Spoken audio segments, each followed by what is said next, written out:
Hello, I'm Eshkalar, the world's greatest Canadian wizard. I am also an alternative physicist because I'm one of the people that knows that the Kel is the charge-carrying particle of the magical standing field, one of the 27 quantum fields. For those of you that don't know this, now you do. You're as smart as all the big physicists. You're another Uri Gelman. If you don't know why that's funny, you've probably never been to Stockholm either. I haven't. So I probably don't know either. Ooh, that still plays. There's something to do. But today, instead of playing music, I'm going to bring you another in a series of blogs about missing persons. That's hard to say. Today I'm going to talk about ghosts. I'm going to explain ghosts to you. Ghost phenomena are widely derided by organized science. The scientists themselves may be superstitious as hell. Einstein never did anything wrong, please. Burn Scientific American candles to the mighty Einstein. Sure, go ahead, have fun. You know what I mean? He couldn't keep it in his pants, so he wasn't perfect. Remember that. Your idols aren't perfect. They just happen to be very fortunate in a juxtaposition of space and time, so that they're exactly the right person at the right time. And you're fortunate to be able to audit their wonderful greatness. Sorry, I was trying to say that with a straight face, but no, I couldn't do it. So anyway, today we're going to talk about ghosts. Not goblins, not ghouls, they're separate entities.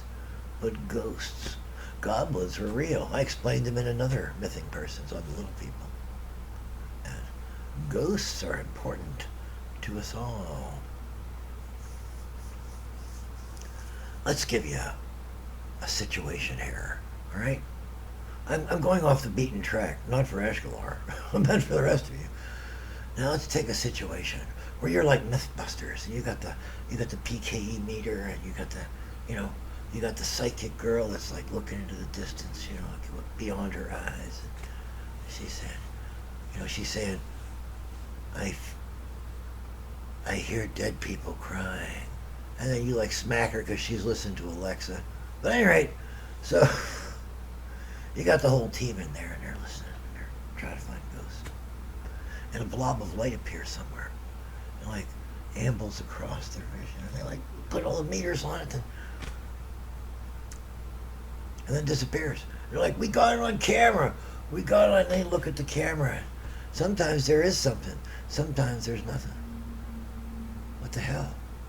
What the hell, God? What's going on here? People ask these questions because they're far enough away from the office that they don't fear the boss's wrath. That's just all I can say about it. That's why I'm glad I'm on Earth. We aren't his most important concern. Be thankful. So anyway, to explain the concept of ghosts, to explain what ghosts are as manifestations in your world, I'm going to have to bring you outbound from our tiny little ball. The solar system. Oh, the nearest stellar family. The galactic quadrant. The galaxy, the Milky Way. The sea inset. And then from there, out into the galactic neighborhood. And then Lanawea Kia, or whatever the name of our galactic superfamily is. And then out and out and out. Into the entirety of our expanding universe. And then just for a moment, travel with me along gossamer moonbeams and see that it is only one of an infinite number of similar universes. The ones that are closest to us are the most similar, and the farther away they get, so to speak, temporally or however they're disjointed, the number of choices made a certain way, the more differential they become until we find universes on the fringes that aren't like ours at all. The same rules do not apply. Man was never born. There was no Eshkalar. What a waste. A tragedy. So,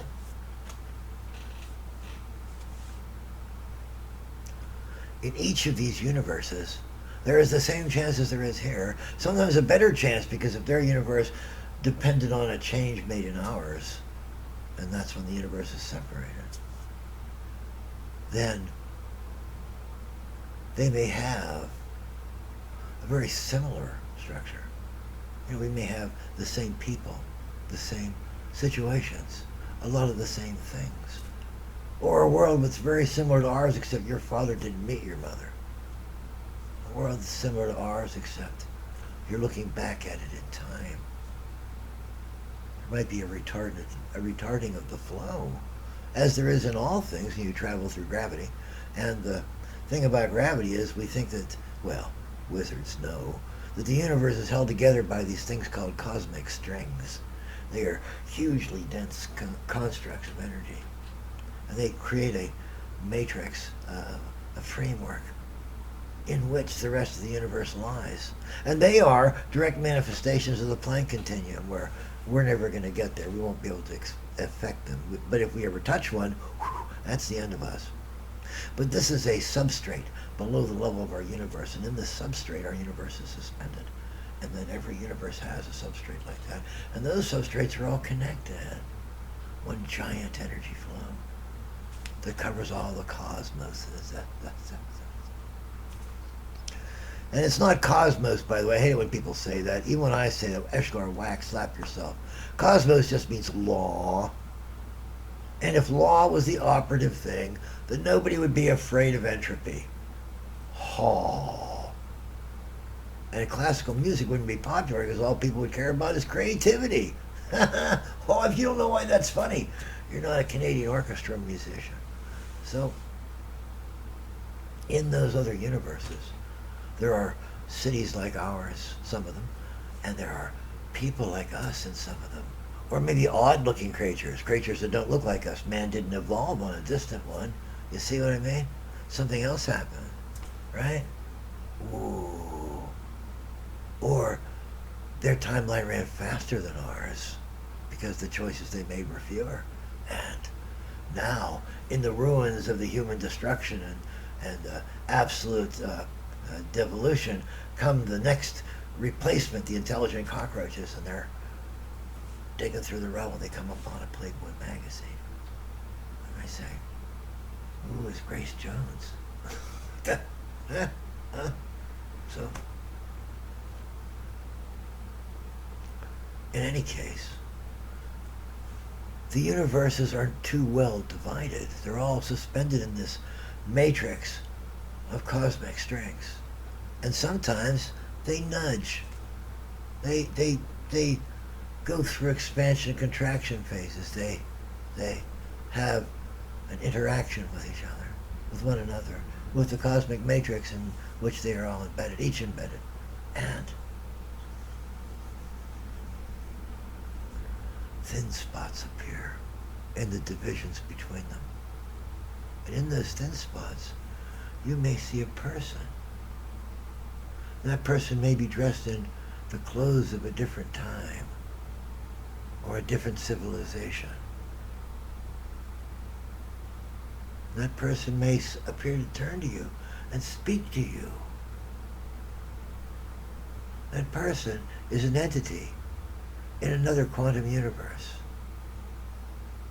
Perhaps he or she or it may see you just like you're able to perceive them. Perhaps it's like a one-way magical window and you can only see through because you're cool. God loves you. He gives you the special, like he does me. And thanks, God. You rock. And that's what a ghost is. And it may be that in another universe is your grandmother. It may be that your strong desire to see her again might change the way the two universes interact in some small way that doesn't create a pop-off universe. And so it might be that in some way you might be attuned to quantum entanglement. I don't say that. I'm just kidding. And you might see a person or an image that you could easily interpret to be that grandmother you seek. That spiritual creature you're looking for. Conan Doyle, who's a most canny creature. If you don't know who he is, You watch Jurassic Park, that's all come from his writings, though they didn't do a very good job of it. And they didn't do a very good job of interpreting Michael Crichton, who really was in a hurry when he wrote that book, too. So, take everything with a grain of salt and enjoy the thrill ride, right? So,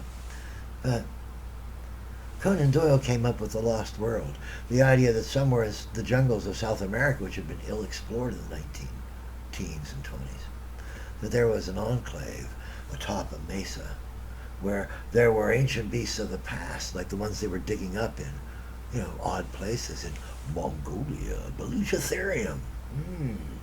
Wow. Giant pigs with elephant trunks. This is the A material. I don't make this up. God does it. So, giant pigs. Wait, 25-foot tall pigs with elephant trunks. The question arises, like with the Tyrannosaurus hands. No. So anyway, what you're seeing is you're seeing entities in another realm, another dimension, another quantum universe specifically, what I and other adventurers like me call the myriad ways. Some of the ones closest to us, that are the most synonymous with ours, that are the most cotemporal, that have surface cognates and planetary cognates and system energy flow cognates with ours, have creatures that often look very much like us. Some of them may look so much like us that if we get a clear picture of them, we may see ourselves or our loved ones. So, if you care about that stuff, and a lot of people don't, they laugh, but if you care about that stuff, your old pal Eshkalar does. He's telling you what he has discovered over his romp across the many universes. He has discovered that sometimes you see a little glimpse of another universe. For those of you that know this name, Brigadoon. Yeah, I'm talking to all you cool people out there, both of you. And that's what ghosts are, spiritual apparitions. They are literal creatures in another universe that isn't quite completely separated from ours, either yet or at all, because of some interaction that only a wizard can understand. And I'm not going there. I've seen the Cosmic Matrix. It's scary. Wild Bill almost died there. Dyron almost died there. Somehow he always gets kicked back out, or he unties the Gordian knot, or whatever the hell he does. He does something really cool, anyway. So this is your old pal Eshkalar. He's now explained to you another missing persons concept. Ghosts, spiritual apparitions. And to all you that have worried about this all these years, you're absolutely welcome. I love you. I will continue to love you from the great beyond.